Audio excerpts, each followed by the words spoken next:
Welcome to the Conformity Farm stream. I'm your host, Timothy James, and today is layout day. Today is one of the more boring days because I'm not going to be making as many cool drawings, but it's work nonetheless, and we are documenting this process.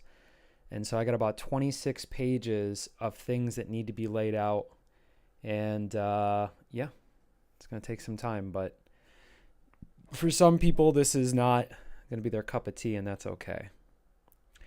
All right, so let's start this again. Actually, you know what might be better is to bring it in.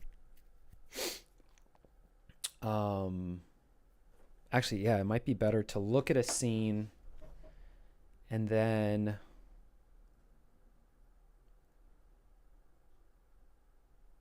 yeah. Okay, cool. So actually, I'm going to highlight these as something else so I can keep track, and then let's actually pull out everything that doesn't.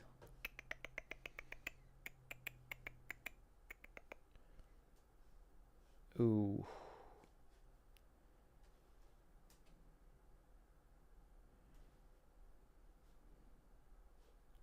So yeah, it goes all the way to here.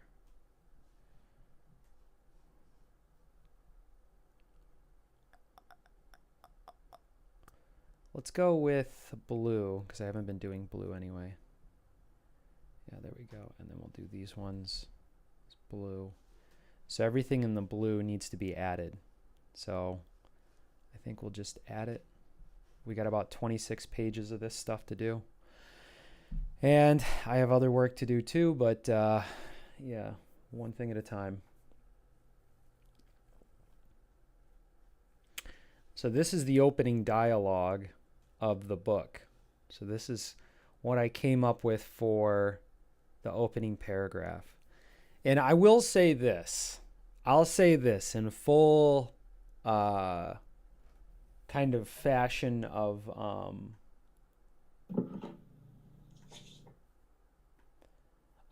what people do with graphic novels or just comic books in general is like you hit people with a page of text and it's always a rough thing to do, but you do have to set your stories up, and so it's tough, but we're going to write this, and I'm not going to do it through text, or I'm not going to do it through, I wonder what we should do here. I think we can fit it here. Let's see how it goes.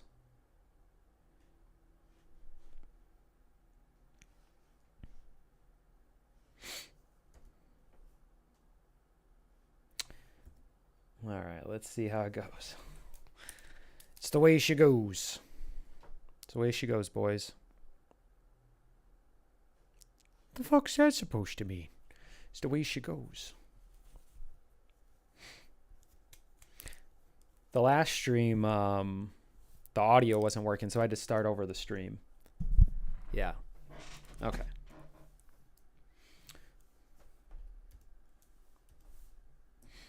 Got to get comfortable. Got to get comfy. This is how I like to do it when I used to draw things by hand.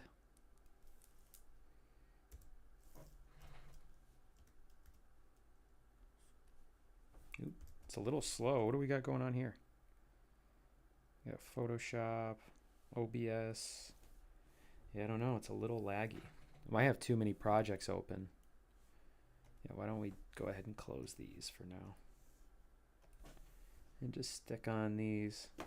Might be a little bit better.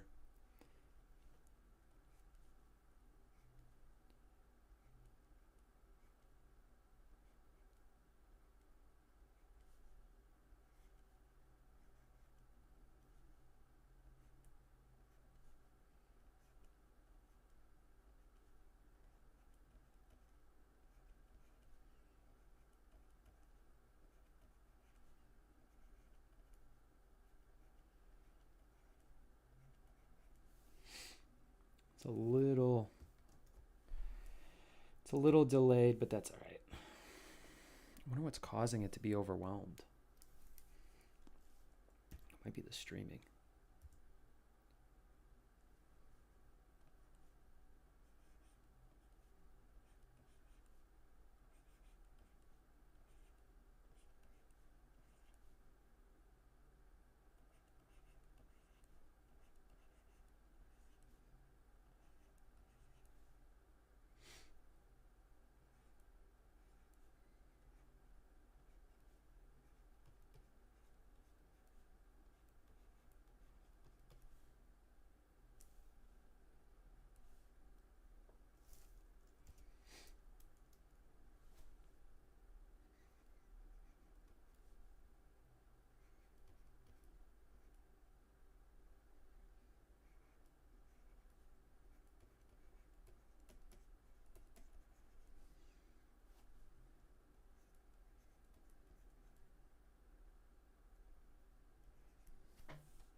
Hey, what's up, Corey? It was a good call to restart. Yeah, because the other one I just won't put up. I'll just put this one up. Oliver.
Oh, conductive. Well, should we say conductive metals or conductive materials? I say conductive metals just so that people. I guess all metals are conductive. Nah, let's not talk down to the audience. Materials.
Oof, that was a rough one. Oops. Man, I feel like we're really working the computer. You can hear it going.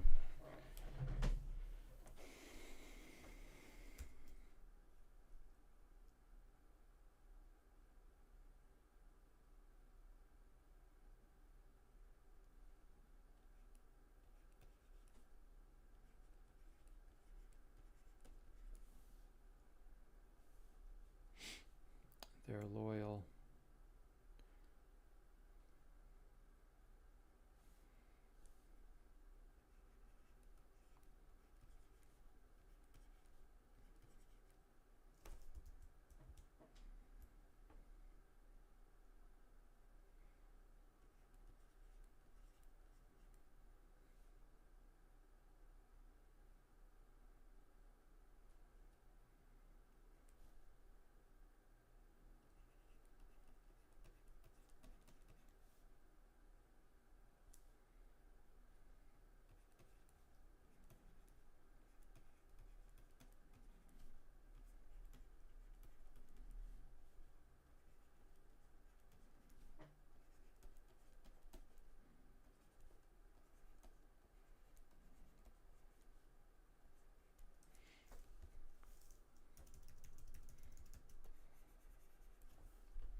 Which I would say neutralizes the attackers.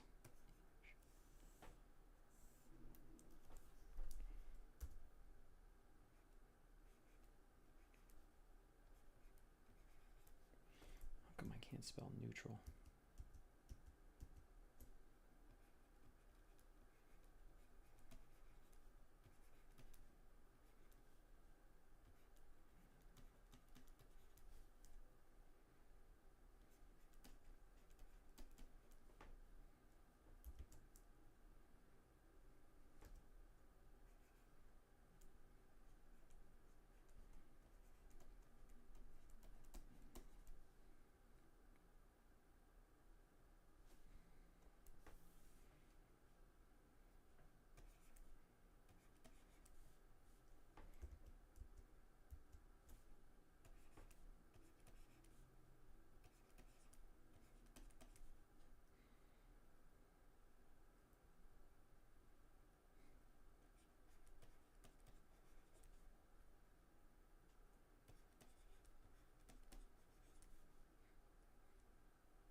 All right. That's a lot. You know, I hate to hit people with a wall of text, but it is what it is. I tried to eliminate as much as I could. Let's see how this looks on the opening page. This would be page, I don't know. We'll figure out where this best sits. I think this is actually might be a, oh my God, it didn't even end up in the first cut of the book. Yeah, well, we get right into it though. Cool. Let's see what we got here. So this would be the opening page. I don't want to go backwards. So all the stuff before this actually comes in the first book. Okay. So let's only do this much. And let's maybe move this around a little bit, I guess. Try to clean this up for people. Oh, that's too bad. It kind of runs off to the right. See that? So let's see. People really, in this aspect of like graphic novels and stuff like that, people really like presentation. Like if you look at the books that are considered like some of the best ever, there's a lot of like effort put into making little like corner scribbles where you like, I don't know, like people like to see creativity, almost like a 1990s like a girl's notebook, handwritten notebook with like a bunch of like little charming notes in it and stuff like that. People really love that stuff. And so you get a lot of, how about, let's put this on a different layer. So let's go backwards. And then we'll actually start by trying to line everything up on this line. Let's get it done. Get her done, if they say, as they say. Okay. And then let's come in here. Let's see how this goes. So we want this to line up as best we can, but it kind of moves over to the side. So maybe we could do this with some sort of tool. Yeah, that's actually not too bad. I kind of like that. Okay. Not bad. Let's try to do it with this one. Same thing.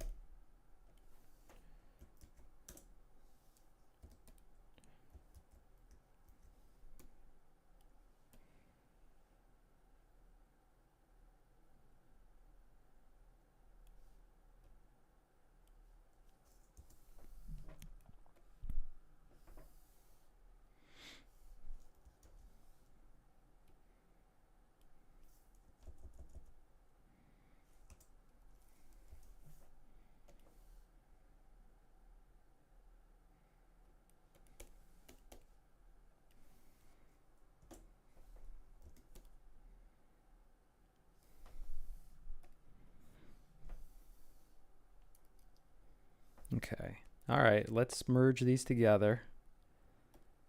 These might be able to work. Merge them together. Merge! And then let's get underneath it. So let's say we do here, here, here. Like that. And it's the old layer game, is what you do in Photoshop. Now what we'll do is we'll drop the opacity on this, and we'll try to fill in as much as we can with, actually let's use the eraser.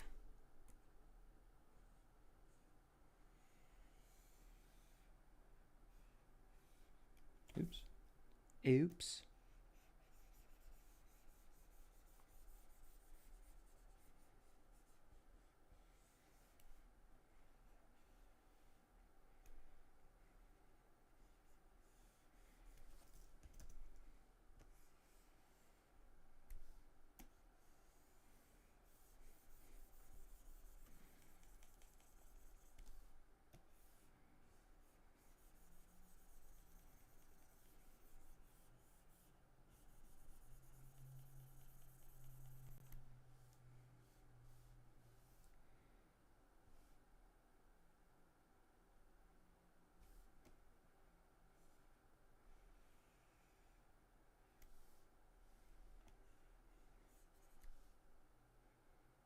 Okay.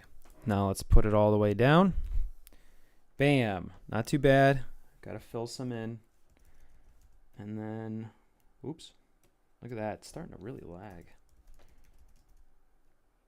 We might need to, let's close the big war scene panel. Hopefully that helps. These projects are still pretty big.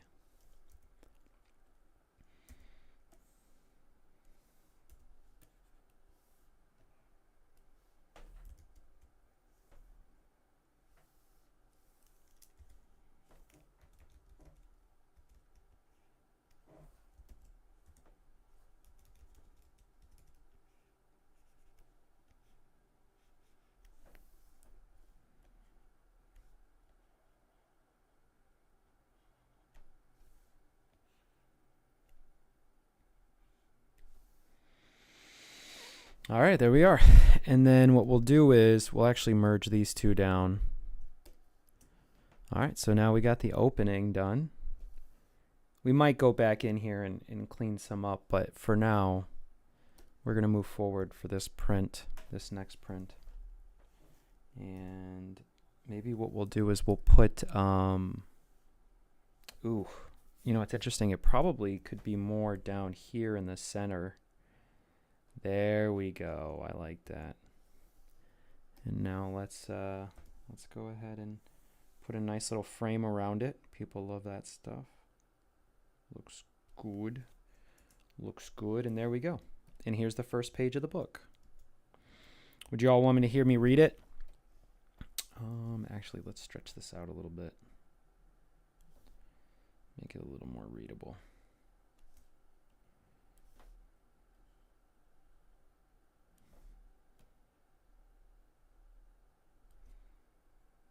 Thanks, man. Let's go here. Try to fit it in here.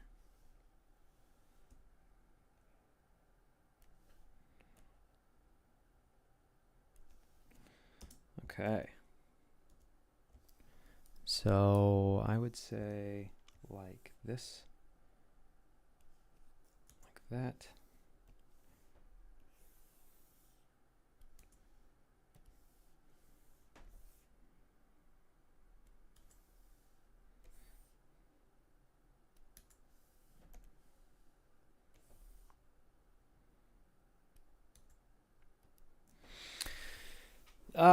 The Cat Federation, an autonomous collective of engineer cats, has sent its lowest ranking members, Oliver and Jammer, to survey the desolate planet Flufferton.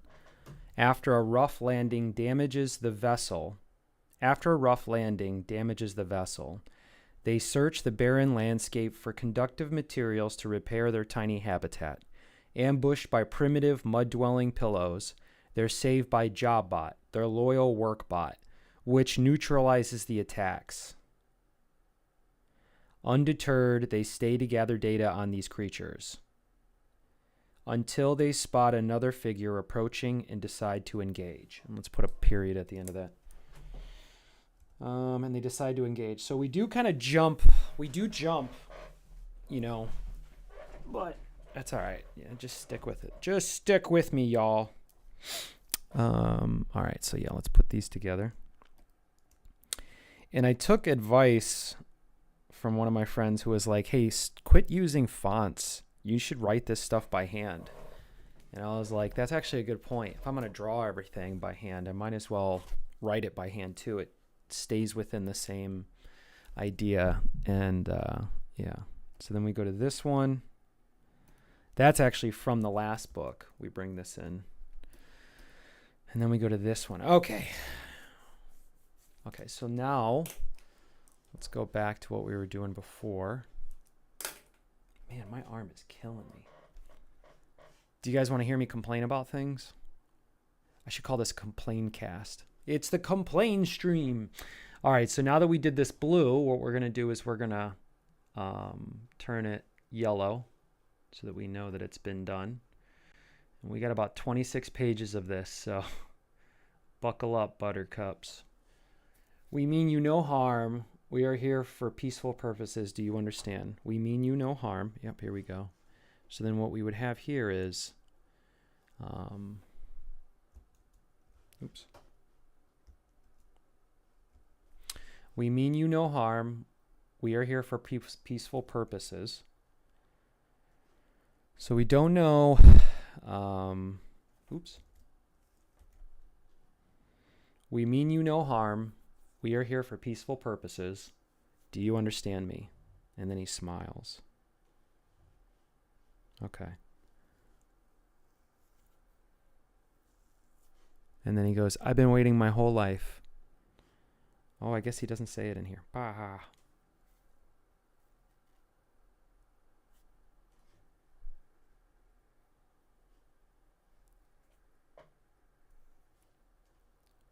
Superior, recognize superior. What?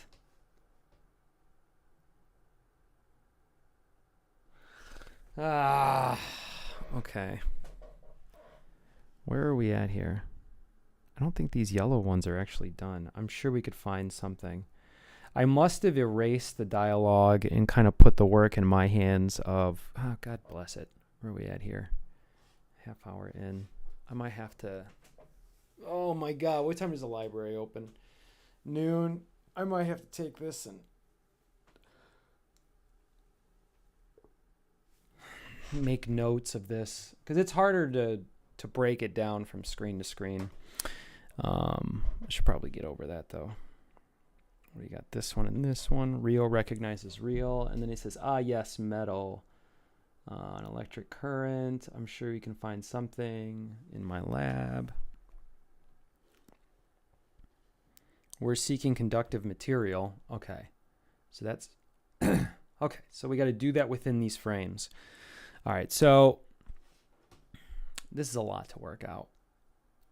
What page is what? So what I'll have to do is break down everything that I have and then edit this script down and then put a label on every one, like what page it goes on.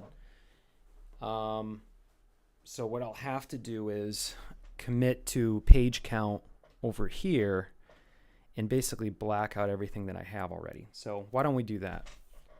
And if that's the case, then we can turn on some of the old music for now. What's going on here? YouTube did me a solid. They recommended some animation channels. They're like, hey, you should check these animation channels out from a creator's perspective. So it's pretty cool. Like, they were able to kind of see what I was trying to do, and they're kind of nudging me in a certain direction. Inspiring music. Okay. So what I'm going to do is I'm going to comb through these for the next hour, and I'm going to black out pages.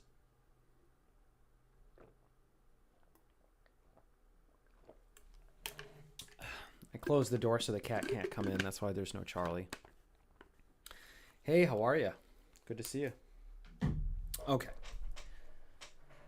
I thought this was connected to that. Oh.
So the nice thing is that once these are figured out with the layouts and I have dialogue in them, I know exactly how many words is in each panel, how much space we need for it.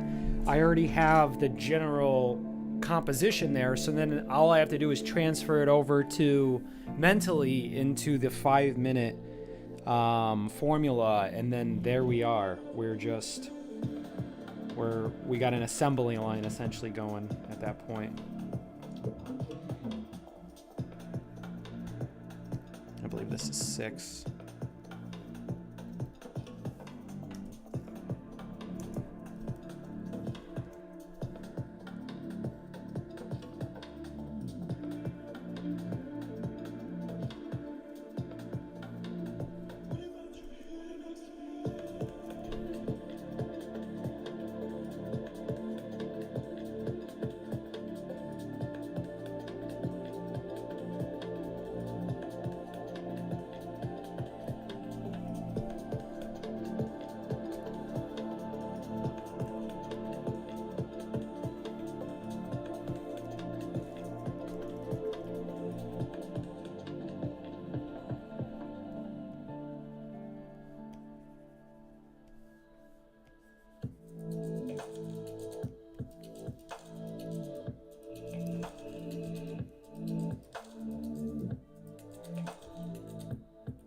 Come on.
And this music doesn't really match the work that's getting done. Twilight Drive.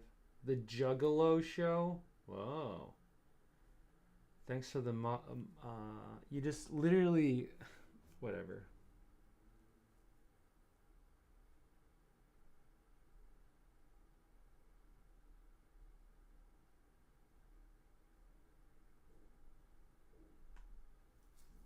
We had an 8th grade teacher take us to hockey flyers practice. I was just like, it was a field trip, and I was like, why did you waste our field trip? What? I was so mad. Damn, dude.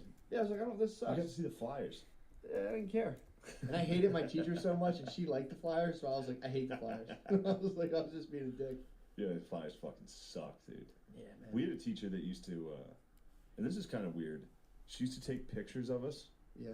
Like, she would come to all our games, and she would, like, take pictures of the players.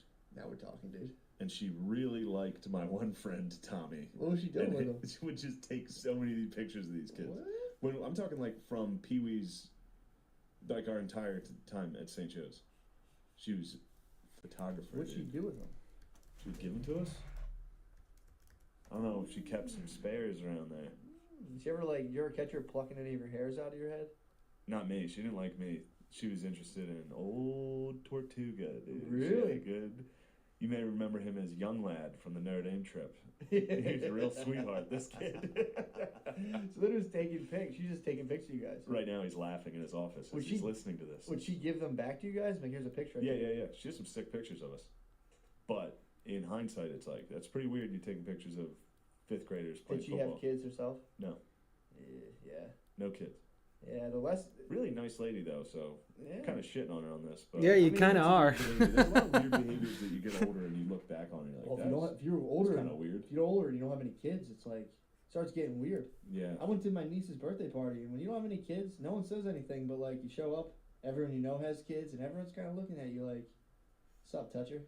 So what the fuck you doing here? It's just weird. It's Yeah, like, yeah, yeah. I'm just here for my niece's birthday, and they're like, "Where's your kids?" Like, oh, I don't know. Well, I have a podcast, and I have 2 dogs and a podcast. I'm like, I won 2016 Phillies Funniest, so like I'm pretty much just focused on my career right now. I'm about to get $100 this weekend. Yeah, you roll up and you're starting to be like, yeah, I feel pretty weird. Yeah, I hear you. All my friends, I got a fucking envelope up there from my friend his wedding invitation. Mm. The fucking invitation's worth more than my life. Yeah, they do. Those It's like fucking velvet ribbon. The inside of the envelope was like nice flowery pattern. Should Just on the inside. tape it up. Use it as a manhood, bro. I didn't throw it out. Use it It's as a sitting on the manhood. table. I'm saying. Shout out Brian Morris. What up, bull? Should wear that I'm an thing. RSVP on my podcast. You're going? Yes. +1. I'm bringing my bitch, dude. Shout out, bull. Calling people yeah, bulls. Guest, my bitch. Oh my Everything's God. like real nice, cursive and shit.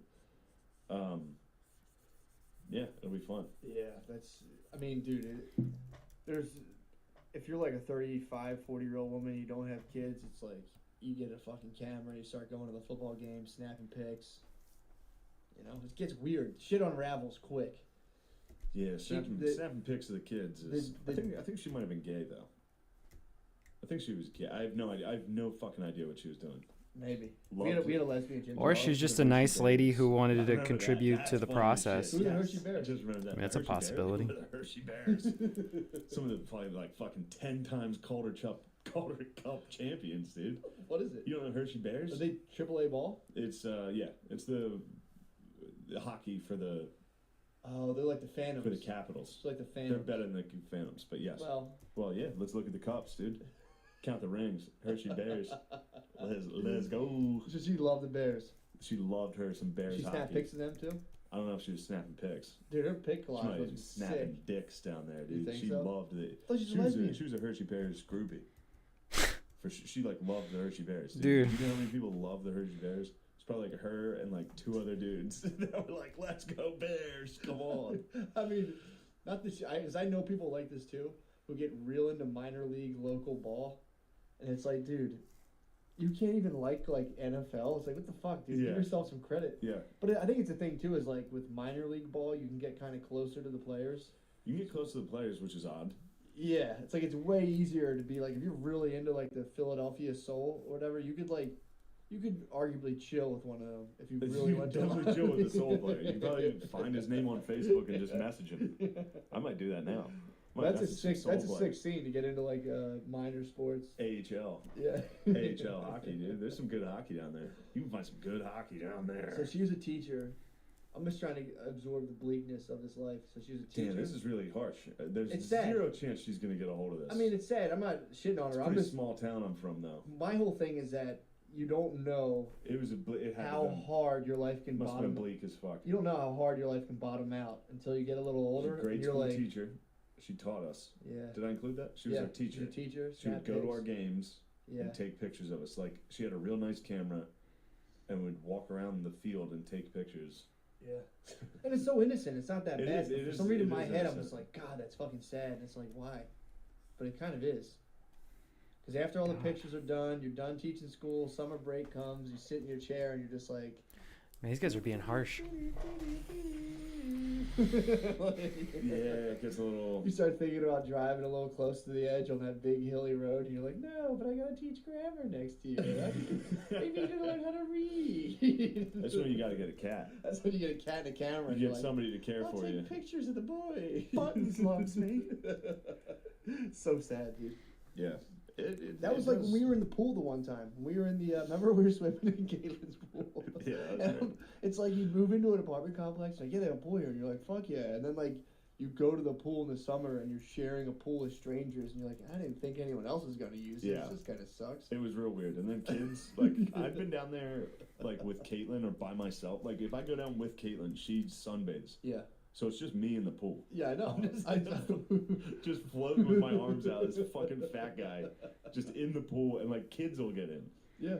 And I'm just like, all right, I'm out of this Yeah, like, fucking I'm pool, outta dude. here. We Fuck sat there this. and threw a ball to each other, and I just like kind of watched. There was like some dude with like a sleeveless shirt, just like laying out. He had like Tasmanian tattoo devil on his arm. That sounds about right. He's just laying there like. If you were born in Mechanicsburg, you have to have a Taz tattoo. It's just issued upon birth. It is. It's like you gotta get like my sister has Bugs Bunny with like baggy gym shorts and like a jersey. Yeah, I remember those. She's got a sick ass Bugs Toon Squad shirt. Dude, I stand by my idea for the Pennsylvania state flag. What's that? It's just a fat lady holding way too many 2 liters of soda, just kind of like falling out of her arms. Yeah, I mean the flag should be a fat lady carrying too much soda with Pittsburgh Steelers Zubaz pants. You know those fucking like zebra fucking weird. Yeah. But she's got to have like an Eagles hat or something. It's got to represent the whole state. And she's like actively yelling at someone behind her. She's yelling at somebody that Joe Pod didn't know. She's like, Joe Pod didn't know nothing. He didn't know about them damn kids. Now shut up. Give me my RC Colas. Who was the teacher that was like fucking all? Was that what school was that? I think it was a college basketball team. There's a teacher who's like fucking all these dudes. She would like drive them in her car and like make them fuck her, and she'd say like racial stuff to them. Oh my god! This was like a couple years ago, and these dudes were like, "Yeah, I did it." It's like they were doing these like black D1 athletes, and they're like, "Yeah, it's kind of weird, but you know, I'd fuck that lady." Yeah. I don't who remember the fuck that was. Yeah, I hope I'm not making that up. What, a lady was fucking the players? She like was, a booster? She was like, it was a teacher, and she would like go buddy up with them and be like, "Hey, this is what I want to do." That happens a lot because a lot of the D1 schools get a lot of the players. You get a personal, fucking a teacher. Yeah. Like so they get like that's assistants. That's similar to what was going on. There was that show Last Chance U. Did you watch that at all? Mm-mm. It's on Netflix. It's a school in Scuba, Mississippi. It's a JUCO where players that either didn't have Matt doesn't know what a grades to go JUCO D1 is. or were D1 and got kicked out. They go to a junior college and try to get back into D1. Oh yeah, I know what you're talking about. I didn't see this. So this school and the one academic advisor is this like hot lady. And she's catching just some like, it's kind of fucked up to think of this way. It's actually not fucked up. You see a bunch of like young black athletes coming into this hot white lady's office every day, and it's like she's definitely fucking these guys. Well, I mean, they're not coming in their socks, dude. They're fucking. Yeah, they're coming. Cum's going somewhere. Cum is going somewhere. Cum's flying, dude. That lady, the chances of her not catching a little, slim to none. I know, and oh my god, she loves the players, and like, sure well. She's like they're giving her fucking multiples, dude. Motherly figure. Oh, stop, dude. She's a strong maternal figure. We gotta take a break. I need to jerk off real quick. It is hot as fuck. Like if three of them, that'd be the best porno ever. I'm telling you, man. I think I watched the report on that lady who was getting. Nah, this is what they call they call that black comedy, which is like very like viewer discretion kind of stuff, and I think that the combo between Matt McCusker and Shane Gillis is really funny, but I forget that sometimes you don't know where they're going to take the conversation. So let's find something else. Luckily, the cat hasn't come in here.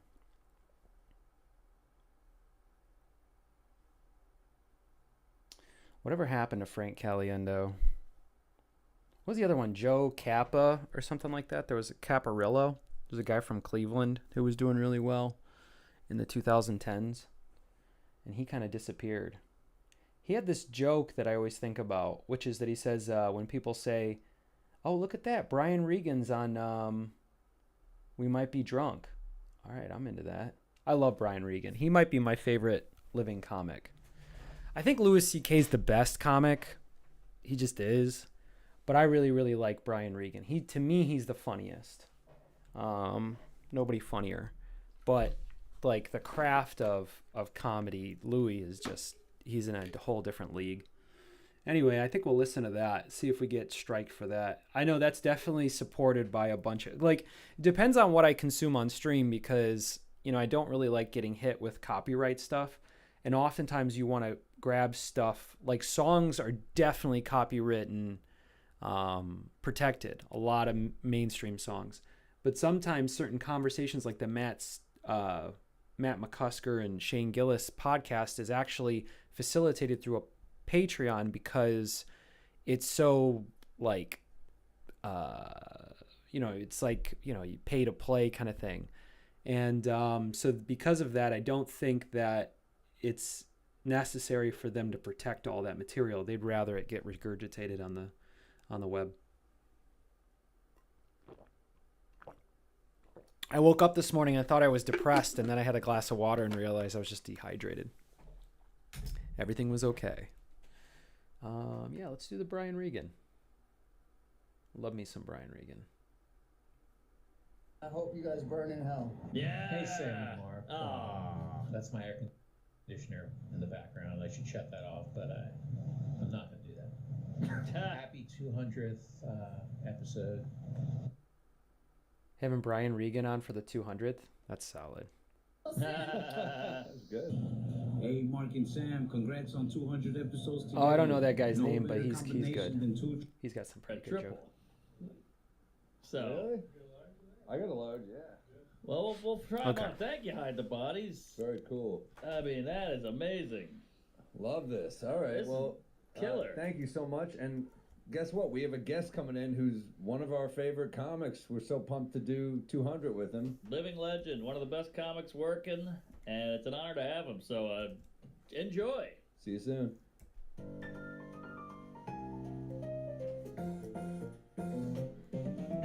All right, let's do it.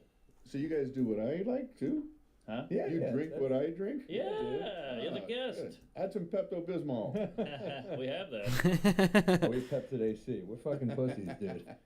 Are we on? Are we rolling? Oh, Let's do hey, it. great. We got all that. Hey, all right. We might be drunk. We're here. We're queer. We got the whole gang, and we got our pal, Brian Regan. Hey. Brian Regan. How are you guys? Good. Good, man. Thank you for having me. Sure. Hey, thank you. Yeah, I know you guys invited me a while back. It didn't quite work out schedule-wise, but happy to be here now. Hell yeah. Good to have you. And Good to have you. full beard. You look like you're prepping for the doomsday. Yeah. What's the guy in Harry Potter? Dumbledore. Dumbledore. Yeah. The old guy. I think you got it right the first time. Dumbledore? Dumbledore, I think. Dumbledore. I don't know. So I corrected. I got it right, and then I corrected it and made a mistake. Who had that great Dumbledore joke? Ted. Was it Ted Alexandro? Yeah. Dumbledore's gay? Yeah. Yeah. I can't believe he's gay. You can believe he's a wizard, but you can't believe he's gay. We've quoted Ted on here a decent amount. Ted's the man. Great Yeah, joke. You know good Ted Alexandro. Sure. One of my favorite jokes of his is a friend upgrading responses. So Oh, yes. when you go, hey, how you doing? Okay, good. You're doing good, huh? I suppose. Great. All right, you're doing great, huh? Yeah, fantastic. I don't know that one. Upgrading. And then he'll do the next part when someone's doing too good. He's like, "How are you? Amazing. Okay." He has to downgrade him too. I love that bit. Tap the brakes. Ted came to my college when I was in school, and I got to open for him, and he was awesome. He was a really Sweet man. good man. Good And dude. he killed. It was You were a student, yeah. and you were doing comedy or getting into comedy. Yeah, he had a great opener. He opened. It was in New Orleans at Katrina, and I remember he opened with the At joke. Katrina, like it's a You know, like right after Katrina. Oh, man. okay. At Katrina, yeah, we were drowning. studied It was at weird. Katrina. We were underwater, but he still brought the heat. No, he opened. He goes. So I guess it's been. I've always been dying to come down here ever since I heard about what happened, and I guess it's been about a year, and that just crushed. And you're like, all right. Or just sometimes it's just the fucking pause, you know. It's much better than Daniel Tosh's joke. All right. What's that? Daniel Tosh came down like right after Katrina, and he goes, the city needed a good bath. And you're like, jeez. How about a hello? But hey, sorry, I ruined the toast. Good to be here. Yay! Thanks, All right. Brian Regan. Brian. Yeah. I tried a joke down there, and it was like, Katrina came through here, huh? I'm happy about all of the destruction. Nothing. No, nothing. Damn. I'm happy about all the destruction. Yeah, I'm like, I probably didn't pause. Something was up. They opened with something really bad. I'm happy about all the destruction. Weird how bad things Probably. are. You guys aren't ready to laugh yet, I see. When I first moved here, we did a roast of a friend. He's also from New Orleans, and a guy from Michigan roasted us, and he goes, I got drunk with him, he wet the bed. I got drunk with him and wet the bed. What the hell, you New Orleans guys? What's in the water down there? Oh, yeah, it's your houses. I was like, that's a great joke. That's good. Yeah. Good time. Everybody's laughing except the people in New Orleans. Yeah, well, hey, It's been a while. We've had a minute. I'm from there. They can handle it. It was 05. Oh, I got a coaster over here and everything, man. Hey, all right. Fantastic. I wasn't thinking to use one, but I'm going to use one. Did you forgive me for my ignorance? But Mexican people now. Yeah, I feel like you didn't start in New York. Florida, right? Started in Fort Lauderdale. Yeah. Whoa. The comic strip in New York opened a sister club, if you will. I don't know why I'm calling it a sister club. Could be a brother club, could be another club. Sure. So they opened what I called a sister club in Fort Lauderdale, and that's where I started. I grew up in Miami, Florida, drove up to the comic strip to audition. Yep. And you got there during the day, and you would draw numbers. I knew nothing about anything, you know. Yeah. And all these people out front, I drew like number 7 or something. And right after it, and the show was going to be that night. So like 4 or 5 people came up to me and said, I'll trade. Oh. And I'm like, I don't know what number 7 means, but I ain't trading. Yeah. And it meant you went up in the middle of the show. Nice gooey middle. And so that was my first time on stage. The whole show is auditioners. No, they actually had headliners. The comic strip in Fort Lauderdale, this was like before comedy had really exploded around the country, so nobody knew how to do a show. They had 3 co-headliners, all of whom did 45 minutes. That's funny. So they had a local opener do 10. No, they had a local MC do like 10, a local opener do another 10, then 3 45-minute sets. Wow. Jesus, poor audience. I'm telling you. And then on a Monday, it was open mic night, so they would put open micers in between all of that. Jeez. So can you imagine being the third 45-minute set? People have seen like 2.5 hours of show before you even hit the stage. Well, that was back when the club owner was just like, let's sell as many drinks and chicken nuggets as we can. So like, put people up there for hours. It's like they wanted the show to outlast the audience. Right. You know what I mean? Like just people just kept leaving and leaving. But I did the audition at the comic strip, and it was like a big one for me at the time. And I remember it was like 200 comics at this lottery. Remember that shit? Oh yeah, the lottery. And I remember going on. You go 6 comics after the regular show, so you'd be like a good 2.5 hours in the evening for the crowd. And then they'd be like, all right, you guys want to watch some terrible comics? And the crowd was like, no, fine, yeah. They were nice enough to stay. And it was us 6, and I drew number 6, and I was like, fuck this. This is going to be rough. They're not going to be here. But then, everyone was doing like not well, but well enough. And the guy who got 5 right before me had a full-on nervous breakdown on stage. He walked 70 out of the ADP. Get out of here. During his set, he was just like, I'm fucking bad at this. Oh my God. I fucking suck. He just started freaking out, and they all just filed out, and I was like, this wasn't meant to be. Wow. it was me. Holy shit. Well, at the comic strip, on Monday night, they would slip the open micers in between. I'm talking about the Fort Lauderdale one. But every other night of the week, it was open 7 nights a week. They would let the locals go on after the show, like you're talking about. And we were new and local and not very good, And the guy who ran the club, Joe Mullen, at one point said, all right, from now on, when the 3 headliners are over, like if I was emceeing, he would say, I want you to go on stage. He wanted to draw a clear line. He goes, I want you to go on stage and say, that's it for our show. We do have some local comedians who are coming up to do a few minutes each. If you guys want to leave, we understand. But if you want to hang out and give them an audience, you're welcome to do so. Wow. So it's always a tough intro, charity. Right. Yeah. And about 75% of the audience would get up and leave. Yeah. Of course.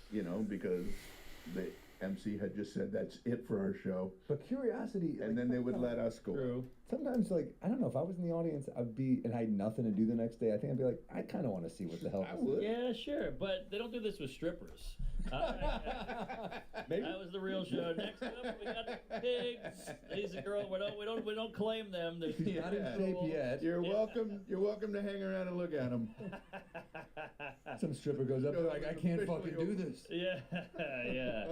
Yeah, we got some real bridge trolls coming in. They're not booked. But yeah, that's comedy for you. But that was what, 64? 64 years ago. Yeah. Okay. No, what was those early 80s? Yeah. Yeah. Wow. You've been at it 80, for 81 or something like that. Yeah. But, so you saw a boom though. The boom was what, 86 or something? When I wanted to be a comedian, the only comedy clubs were in New York City and Los Angeles. Wow. I was getting ready to move to New York, and then the comic strip, the sister club, opened up in Fort Lauderdale. I remember seeing the ad in the Miami Herald.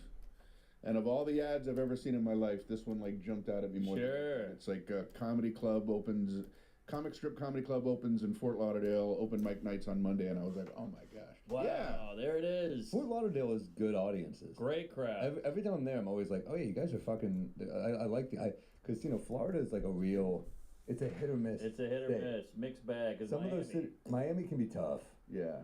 Naples is horrible, as I've been through. Fort Myers is tough, but then like Orlando, Fort Lauderdale, Tampa, like killer, all killer.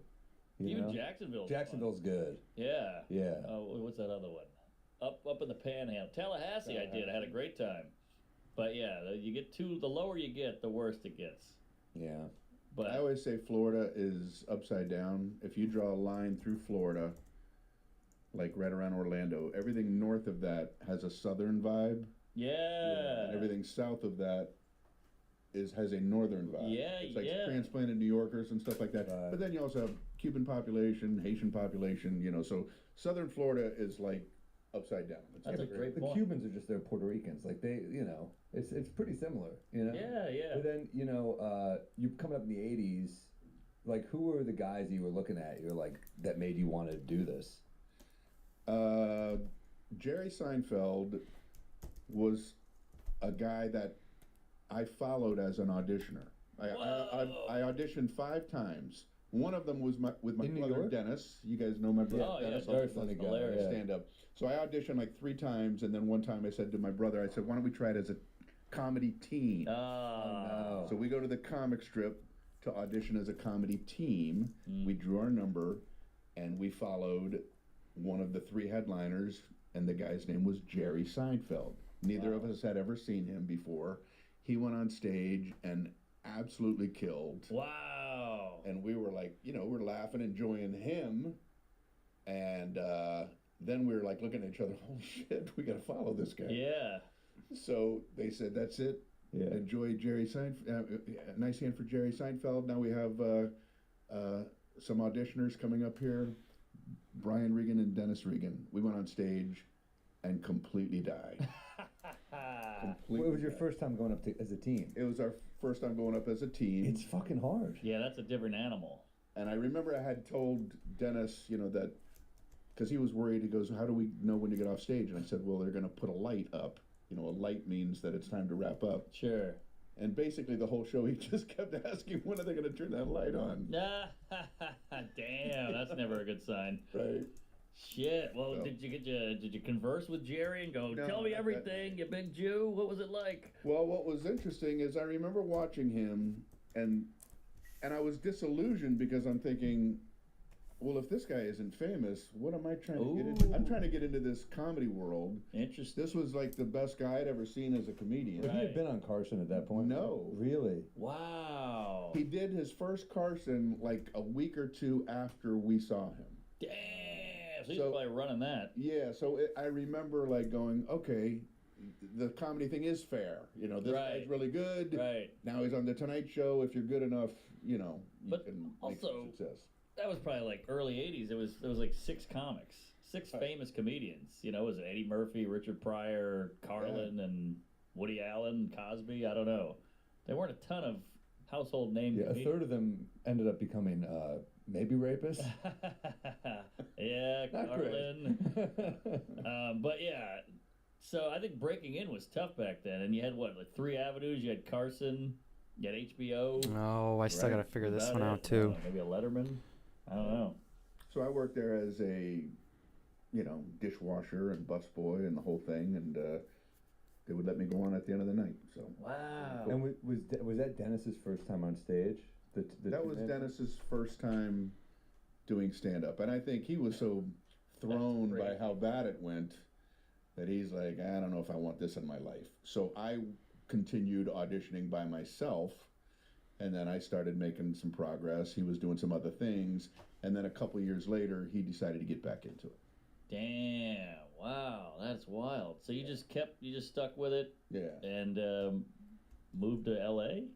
New York. Oh, you moved to New York eventually. The story I heard from Nick DiPaolo is that he moved from Boston to New York, and he just like packed his bags down, went to the Comedy Cellar, saw you on stage murdering, and was like, I might have to leave. So you did it to him. You did the Seinfeld move to him. That's a good feeling. Well, that's a nice compliment. But the person I would say was that I saw perform in New York, where I was like, man, some people know how to get some laughs. Mario Cantone. Yeah. Oh yeah. I went into Catch Rising Star. I was in New York for like a week or two. I went into Catch Rising Star. I hadn't passed there. I just was watching comedians. Mario Cantone got on stage and like destroyed. Like I Wow. remember going, I've never seen laughs like at this level, and he was just like a machine. Laughs at this Wow. Like bam, bam, bam, and I'm like, I gotta go buy some notebooks. Yeah, I gotta go gay. I gotta figure something out. Damn, but remember, did you guys see the Bill Hicks doc? That Yeah. doc came out. Well, he No. said, "Oh, it's great. It's Yeah, fun. it was cool. Scream, I think it's It was called. I thought it was called American. American Scream, Oh something my like God, that. yeah, But, the- what is it? There- Oh shit, I was way off. Where did I get Scream? All right, American. But he talked about when the comedy club opened. He was like, it was like a gift from like the gods opened the clouds and put a comedy club in Houston in his town. And he went in there and he's like, I can't believe this is a thing that exists where adults spend money. Because he was 14. Yeah. Well, and there's a great story about Bill Hicks. He said Oh, lay it on me. he did a show one time, and a guy came up to him after the show and said, hey, we didn't come here to think. So Bill Hicks said, tell me where you do go to think, and I'll do my act there. Ooh. Ooh, that's pretty Yeah, good. Nice. You have to go to the guy's toilet. Wow. Right. Jeez. Yeah, stand in front of this toilet. Did How you- about now? You thinking a little bit? Did you see a bunch of other killers coming up in Florida? Sam Kinison. Wow. Sam Kinison performed before he was a name. Was he a dude that immediately were like, this dude's fucking incredible? It was interesting. The club was open 7 nights a week. One show he would destroy. The next night, walk the room. Wow. Interesting. Night after that, destroy. Next night, walk the room. Like either a crowd got into the wavelength and wrote it, or they were like taken aback and didn't want any more of it. Whoa. It's interesting. From him performing there, I realized how much audiences like. Everybody thinks they're an individual making a decision in an audience, but everybody's influenced by how everybody else is reacting. Oh, good point. You know what I mean? Yeah. So like you think, oh, I think this guy's funny, or I don't think this guy's funny.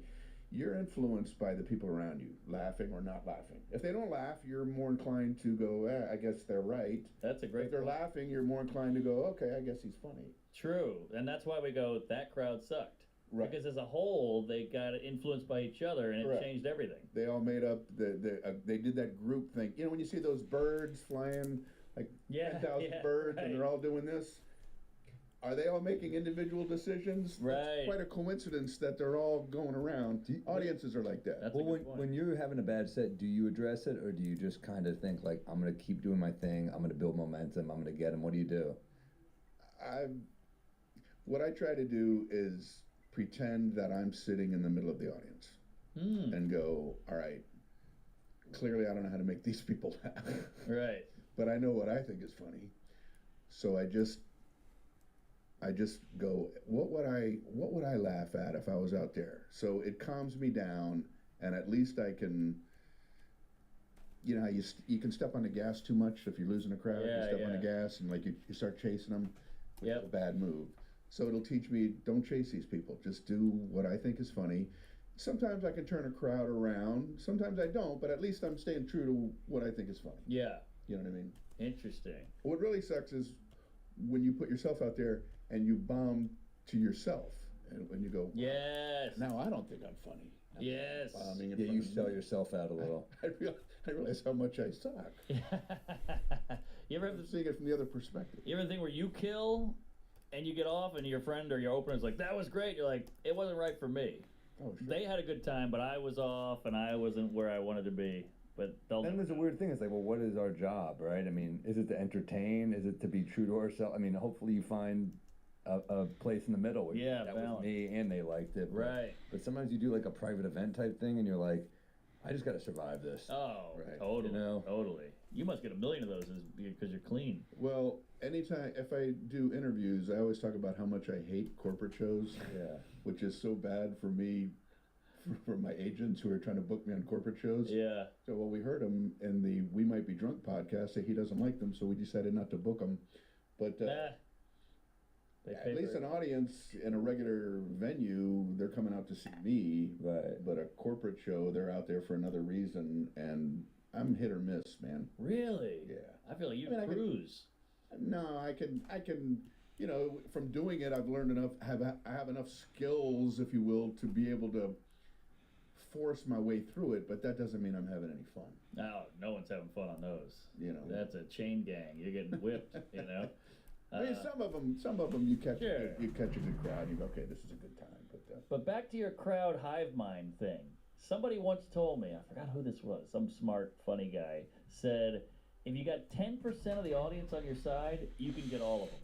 Like if you have 10% of your people show up, and that's 10% of the crowd, they can sway an entire 500,000 seat room. Right. I go along with that because if somebody's not laughing, they're going to hear other people laughing, and they don't want to miss out. Right. So, all right. Well, obviously something's going on here, and they're going to be more interested in tuning in to try to find the right wavelength. Yeah. Whereas if nobody's laughing, then there's no reason to try to tune in. Yes, exactly. We were at the Comedy Cellar, and I was like bitching. I was like, I killed in this room, same material, bombed in this room. And Colin Quinn goes, you never done stand-up before? Like that's constantly all the time happening. What are you talking about? This is the first time it's ever happened to you? I'm But like, it's frustrating, but he's right. It's frustrating when you're building because you get excited about a new joke and then it fucking bombs 10 minutes later. And you're like, Yeah. so no, yeah, it's still annoying. It's I'm with you. frustrating, but- I'm still bothered by it. Yeah. It happened to me last night. There you go. There was a club in Akron, Ohio, or Northeast Ohio, and it was a place that wasn't built to be a comedy club, so it had two levels. So the stage was here, and you had an audience. Half your audience was over here, like on your level, and then there was like a little staircase down to the other half of the audience. What is this, MC Escher's club? So these people are so low they can't even see these people, and I remember having shows there where I got two different reactions in the same show. Like I'm bombing down there but Yeah. killing over here at the same time. That's So hilarious. is this funny or not? You know? Yeah, it's so frustrating because I always say you're a basketball player. If it goes in, it's 2 points. Yeah. That's it. This is like the same joke, gets 2 points here, gets 0 points there. Well, it's entertainment, you know? It's Think subjective. about it, you see a movie, half the room could love the movie. I mean, that's just what we're Yeah, doing, you know? I guess that's true. Yeah, I guess you just write a joke. You go, that joke works or it doesn't.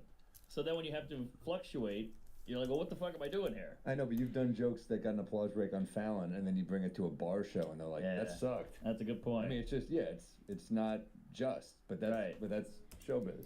I've Yeah. always thought that. I mean, who gets to decide whether something is funny or not? So, my attitude is, if one person in the world thinks something is funny, then it's funny. That doesn't mean other people agree, but it made one brain laugh. Yeah. So if you think of something and you think it's funny, Okay. it's funny. Ted Bundy. It might not work. This is fun. I don't. I think this is working. I mean, you might have to drop it from your act. Yeah. You can't just plow through an audience and go, I could give a damn what you think. You do have to find things that they agree with to keep in your act. Enough of them agree with. Correct. Yeah, it's got to be the majority. because you can't have 3 guys going, in a theater. That's not enough. You don't want to be like, that guy gets it. Everybody hates that guy. If I was in the middle of the audience, I'd think it was funny. Right. But you also have to be, concerned to be, with being one of those comics who crushes in those coffee house shows and then goes to any real room and can't fucking connect. That is kind of satisfying. For me. Yeah, when we would Mark and I at open mics would do such kind of bum jokes. Right. Our jokes were so kind of well, that's the joke. Set up punch. And then we'd see guys kind of be loose and just I don't give a shit and murder. But then when they'd go to Caroline's or the Strip, they would eat shit. Yes. And it was all right, at least those L's were for something that we took, Oh yeah, totally. And all those people are homeless now. So fuck them.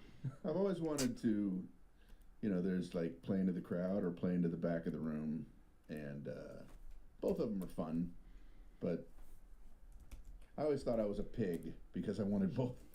I wanted the crowd and the people in the back of the room to think it was funny. Well, I want everybody to enjoy it. That's how I feel. I want everybody to enjoy it. I used to. Remember when the alt scene was big? Mm-hmm. I don't know, 2005, 6. And I would see these club comics, hardcore club comedians, go to the alt shows where I was performing, and they would bring the Bible and open it up and make fun of it. And they thought they had to be weird. They thought they had to have a thing. But I'm like, no. Gafkin comes in here and rips with jokes, But I think people would think they had to get kooky and alternative in these certain rooms. But no, we're just trying to make everybody laugh. Don't try to make these alt people laugh with your alt bullshit. Go both places with the same funny stuff. I see a lot of the club comics going to the alt rooms with the notepad and just be so what else? I'm like, you did that joke on Letterman. That's your fucking A material. Right. But they'd be like, is that anything? I don't know. I know. That's a bit of a cheat code. When they go, I'm going to try a new one. It's not great. I don't know why I went into Trump. I'm going to do a new one. But I'm going to try a new one. I don't know. I'm working on it. And the crowd's like, do it. And then it's a proven, tried and true bit. You're like, come on. You lowered the bar there. That way about the show on Comedy Central. I can't believe this is happening. Ari Shafir. Oh, this is not happening. This is not happening. Yeah. You had a great story on that. Yes. Well, thank you. The bomb threat? No, that was Sal Volcano. That was. Oh no, it might have been Jim Brewer actually. Jim Brewer, sorry. Yeah, that was a great story threat. too. Sorry. What was yours again? What was yours? I remember loving it though. Mine was about. I'm not going to do the whole thing, but do the whole story. 20 minutes. Having to do comedy on center ice at an NHL game. And getting literally booed off the ice. Dog on a Zamboni. There you go. Dog on a Zamboni. But I had been told when I was supposed to do the show that you're supposed to just do a story that I thought was not in your act. So I worked on this Zamboni story, it's a true story. Mm-hmm. But then I started realizing a lot of people were actually just doing bits from their act, pretending like they were stories, and I was like, well, felt like cheating to me. Yeah, I'm with you. I did a brand new story that I worked out for that show. Ari told me Attell went on one of the ones at the Improv when he just did it, and he just did not the Comedy Central, but just the Improv storytelling show. Yeah. Attell would be like, I don't do stories. Like, just do the show. And Attell goes up, he's like, all right, this next one is a story about a midget. Just be a short joke. Yeah, I don't tell stories either, so that was hard for me. I don't know how you felt. It was hard for me too. Yeah.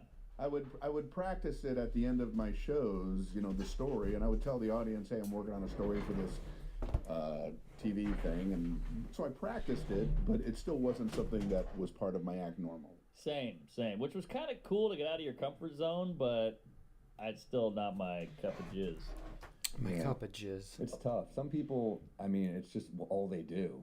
Yeah. Like Jim Jeffries, I feel like could just tell a story just go tell a story. He'd tell a story at a bar, and that's just how he is. But the whole bar's listening. Yeah, but we're kind of joke guys. Yeah, I can't either. I'm very meticulous about the words and the moments and the beats, and it's kind of like a curse in a way, because then when you're just hanging out at a party or something like that, people kind of expect you to be funny, and it's like, well, I'm not. you know, when I work on an act or a joke, it's like you put a lot of work and effort into it, and you try to make it sound like it's just off kind of the top of your head, but that's not the way I'm able to really just. I can't do that in just normal life.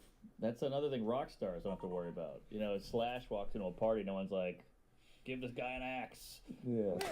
Just start shredding. Like, they can just hang out and get blown. Yeah.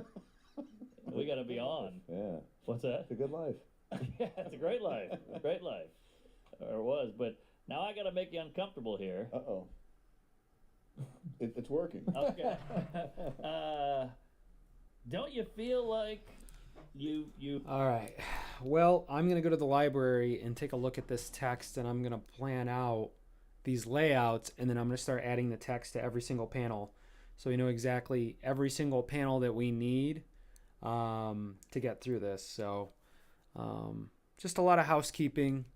If I was a little more organized in the beginning, where I did the writing first, I could just crank through these in essentially in what you would call it, like linear order. And I think even at that point, I could look at it and then do some editing. I like to edit real time, but I think that we got to know where we're going. So it's a lot of lessons to be learned. But yeah, I'm going to pack this up, and I'm going to go and do some text style work, and I'll be back in a little bit. I also have a video to shoot and edit, so I may not be back until around dinner time. But see y'all soon.